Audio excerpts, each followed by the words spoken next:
Oke, sahabat Napak Tilas, kali ini kita akan ngobrol santai dengan salah satu juru pelihara atau juru kunci yang berada di Kabupaten Indramayu, tepatnya adalah di makam Pangeran Selawe, yaitu Ibu Tuti. Nanti kita akan ngobrol santai dengan beliau. Assalamualaikum Bu Tuti. Waalaikumsalam, baik. Ya. Oke, Bu Tuti, saya dapat informasi nih bahwa Ibu telah menjabat sebagai juru kunci atau juru pelihara itu sekitar 23 tahun nih. Benar ya Bu ya? Benar-benar. Oh, gimana sih ceritanya Bu menjadi juru kunci? Kepikiran gitu menjadi juru kunci itu Bu? Ya, alhamdulillah pemirsa, saya pribadi sebagai juru kunci di sini yaitu mengemban amanah dari nenek moyang kita dulu. Dulu kan yang jadi juru kunci kan nenek moyang kita. Setelah tahun 2000 nenek saya menjadi kuncen, lalu meninggal almarhum. Dia mengembankan amanah kepada pribadi saya sendiri. Karena dari sekian banyak cucu yang benar-benar menimba ilmu agama, yaitu saya pribadi. Akhirnya nenek saya untuk melanjutkan menjadi kuncen atau mengemban amanah dikembalikan lagi ke kita.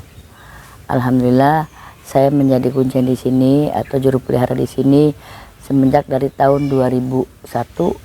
Alhamdulillah sampai sekarang masih duduk di situs makam Pangeran Selawe untuk melestarikan cagar budaya tersebut. Oke.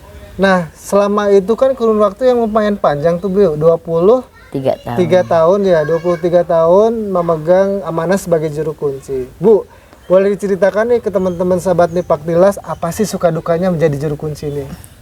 Alhamdulillah, suka duka saya sebagai juru kunci di situs makam Pangeran Selawe ini, kalau duka saya abaikan ya, karena tidak perlu orang tahu suka duka saya. Tapi alhamdulillah kebanyakan sukanya nih pemirsa. Suka saya kalau sebagai kuncen di situs makam Pangeran Selawe ini, kalau anak cucu pada datang ke situs makam Pangeran Selawe untuk berziarah. Nah, suka saya setelah perkumpulan anak cucu di situs makam Pangeran Selawe ini loh, terutama ini yang punya najar nih. Seperti punya najar membawa seekor kambing untuk disembelih di sini, makan-makan bersama. Terus ada lagi yang curhat-curhat masalah kepribadiannya kepada diri saya sendiri. Itu minta solusi untuk minta solusi dari ibu kunci. Adapun ibu kunci ngasih solusi sama anak cucu pun terserah masa bodoh mau didengar atau tidaknya terserah anak cucu. Nah, itu suka saya. Alhamdulillah dari segi anak cucu yang datang ke sini kebanyakan itu pemirsa sukanya. Tuh, jadi kita enak loh kalau anak cucu pada datang dengan berbondong-bondong menuju ke situs makam Pangeran Selawe untuk mendoakan beliau, untuk mendoakan leluhur di sini. Kita bareng-bareng. Dan saya pun sebagai kuncinya harus bisa adaptasi dengan anak cucu yang berbagai macam, berbagai daerah, berbagai penjuru. Saya sebagai kuncinya harus bisa beradaptasi, harus bisa menerangkan apa yang ada di situs makam Pangeran Selawe tersebut. Nah, yang datang ke sini kan tamu dari berbagai macam daerah ya, dari berbagai macam suku lah ibaratnya. Nah, Ibu pernah nggak mengalami hal-hal unik yang terkait dengan pengunjung yang datang ke sini? Misalnya tujuannya A, B, C, atau misalnya tiba-tiba datang ke sini jam 12 malam atau misalnya pagi. Pernah nggak ngalamin kayak gitu Bu? Alhamdulillah sih Pak, banyak sekali. Ya? Yang namanya apa ya? Yang namanya pengunjung kan ada yang pinginnya siang hari, ada yang pinginnya malam hari. Jadi itu benar-benar tugas saya sebagai kuncen. Jadi tidak perlu mengeluh, tidak perlu mengeluh, tidak perlu menegur tamu yang datang malam hari. Emang itu sudah tugas saya sebagai kuncen. Amanah, datang jam berapapun, alhamdulillah saya terima dengan baik. Itu ada aja berarti? Iya, ada banyak. Banyak ya? Iya. Nah Bu, terkait dengan Ibu sebagai juru kunci atau juru pelihara di situs ini, ada pengalaman yang unik nggak Bu, yang sampai sekarang Ibu masih teringat lah seperti itu?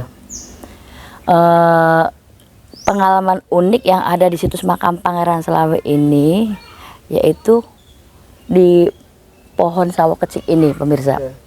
Nah, pohon sawo kecik ini pemirsa umurnya sudah ratusan tahun.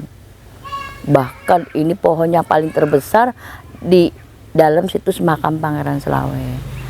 Nah, waktu itu kebetulan pohon sawo kecik itu selama berapa tahun nggak berbuah pemirsa. Nah, akhirnya saya ngomong, saya minta sama Allah, sama leluhur, ya Allah, leluhur para wali Selawe, tolong berbuahlah pohon sawo kecik ini, biar anak cucu, biar masyarakat di Desa Dermayu ini ikut mencicipi buah sawo kecik ini. Akhirnya ucapan saya dikabul sama Allah Subhanahu wa taala, diijabah sama Allah Subhanahu wa taala, dan diijabah oleh para leluhur di sini. Akhirnya pohon sawo kecik tersebut berbuah sangat lebat, bahkan tidak kelihatan satu daun pun, hanya yang ada buahnya. Nah, akhirnya buah sawo kecik tersebut semakin banyak, sudah waktunya dipanenin. Gimana caranya biar kita bisa memaneni buah sawo kecik tersebut pemirsa? Akhirnya saya berdoa lagi pemirsa, ya Allah, sesepuh para wali Selawe, gimana anak cucu mau ngambil buah sawo keciknya, sedangkan pohon sawo kecik tersebut tinggi dan besar. Akhirnya keunikannya, keanehannya, keajaibannya Allah, waktu itu di malam Rabu. Tahun berapa itu, Bu? Tahun 2019 akhir. Oke. Berarti baru beberapa tahun ke Ya, belakang. baru beberapa tahun ke belakang. Waktu itu habis maghrib, pohon sawo kecik tersebut itu tumbang. Tapi anehnya di pemirsa, pohon sawo kecik tersebut tumbang itu tidak langsung jatuh ke tanah. Seolah-olah pohon sawo kecik tersebut itu merebahkan diri di atas pemakaman. Bahkan yang uniknya lagi, yang anehnya lagi ini pemirsa, tangkai dari pohon sawo kecik itu seolah-olah seperti tangan yang lagi menahan beban. Tuh, seperti orang jongkok, gitu ya? Jongkok seperti orang jongkok, iya. Nah, itu tangkainya pemirsa. Dan tunas pun itu menindih tembok. Nah, akhirnya tembok tersebut robohlah. Itu uniknya pemirsa, nggak ada makam yang rusak satupun dikala pohon sawo kecik tersebut tumbang. Tuh, akhirnya masyarakat di Desa Dermayu ini berbondong-bondong menikmati hasil buah sawo kecik tersebut. Alhamdulillah masyarakat bisa makan hasilnya dari pohon sawo kecik itu. Tapi loh, ada maknanya juga pemirsa. Dikala tumbangnya pohon sawo kecik tersebut, akhirnya dana pemerintah turunlah untuk merenovasi situs makam Pangeran Selawe.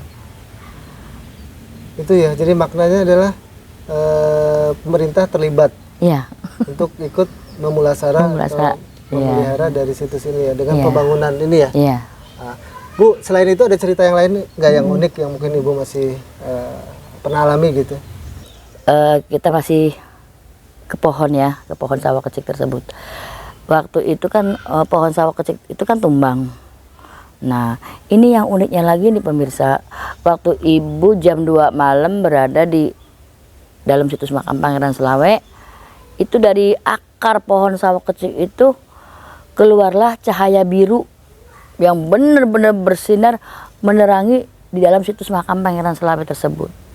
Sinar biru itu muncul dari pohon yang sudah tumbang, itu pindah ke pohon yang masih berada di dalam situs makam Pangeran Selawe tersebut. Mungkin itu wallahu alam juga ya pemirsa, mungkin itu sinar yang mengandung kekuatan untuk cagar alam di sini. Itu keunikan lagi tuh pemirsa. Oke. Nah, Bu, Ibu kan sebagai ibu rumah tangga nih. Ya. Dulu kan 23 tahun yang lalu kan Ibu udah berumah tangga ya. Ya. Nah, bagaimana Ibu waktu itu membagi waktu antara rumah tangga dengan pengabdian di sini nih, Bu? Mungkin teman-teman ingin tahu ya. Mungkin pernah dikompar sama anak, sama suami gitu. Iya, alhamdulillah pemirsa. Ibu Kuncen selama jadi Kuncen ya di situs makam Pangeran Selawe ini, dari suami, dari anak-anak, bahkan dari saudara-saudara pun nggak ada yang namanya keluhan. Karena waktunya sudah dibagi-bagi loh pemirsa. Di waktu pagi ya pemirsa nih, saya mau cerita jadi pribadi saya ini masalah tugas seorang ibu dengan tugas pemerintah atau Kuncen ya.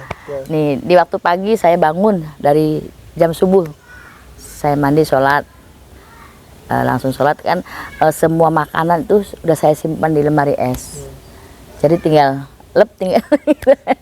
Nah sudah pagi hari saya masak buat anak-anak keberangkatan sekolah yang masih sekolah, buat suami sudah ada kopi, sudah ada makanan, sudah ada semuanya, sudah ada tersedia di rumah di meja makan. Nah setelah saya bangunin anak-anak jam 6:30 ya, udah selesai anak berangkat sekolah, baru saya standby di sini di situs namanya apa, resik ya, bebersih di situs makam Pangeran Selawe sampai jam duhur, jam 12 siang.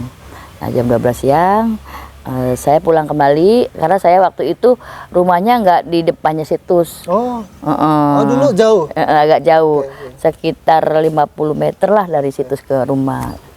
Nah akhirnya setelah jam 12 siang saya pulang kembali untuk beristirahat. Kadang itu pun juga waktunya istirahat bagi saya. Tetap yang namanya pengunjung atau yang namanya tamu kan raja. Jadi saya nggak sempat istirahat, saya pulang lagi ke situs selama 20 tahun lah. Selama 20 tahun saya ke rumah ke situs. Alhamdulillah kebersamaan dengan tumbangnya pohon sawo kecik tersebut dari akhir 2019 dan awal 2020, alhamdulillah situs makam Pangeran Selawe dapat hadiah musola dari Yayasan Kapuk Jakarta Barat, dari Pak Kiai Haji Jakaria. Itu pemirsa, alhamdulillah sampai sekarang ibu standby di depan situs makam Pangeran Selawe, dan kapanpun pengunjung, tamu, peziarah datang jam berapapun saya siap untuk melayaninya. Oke, terakhir nih Bu Tuti, boleh disampaikan ke teman-teman nih yang mau berkunjung ke situs Selawe ini, silakan Bu. Ya, pemirsa dimanapun Anda berada, kami himbau, kami mohon, kami minta kepada pemirsa dari Indramayu, dari luar Indramayu, luar kota, luar Jawa, bahkan dari mancanegara pun, mari kita berbondong-bondong untuk berziarah ke situs makam Pangeran Selawe. Kita gali sejarahnya situs makam Pangeran Selawe, biar kita mantap dengan situs makam Pangeran Selawe. Oke, itu aja teman-teman sahabat Napak Tilas, bincang-bincang dengan juru pelihara atau juru kunci Bu Tuti. Semoga apa yang disampaikan oleh Bu Tuti bisa memberikan pemahaman atau informasi terkait dengan sejarah atau cerita situs ini. Kita akan bincang-bincang dengan juru kunci atau juru pelihara lainnya. Sampai ketemu di episode selanjutnya teman-teman.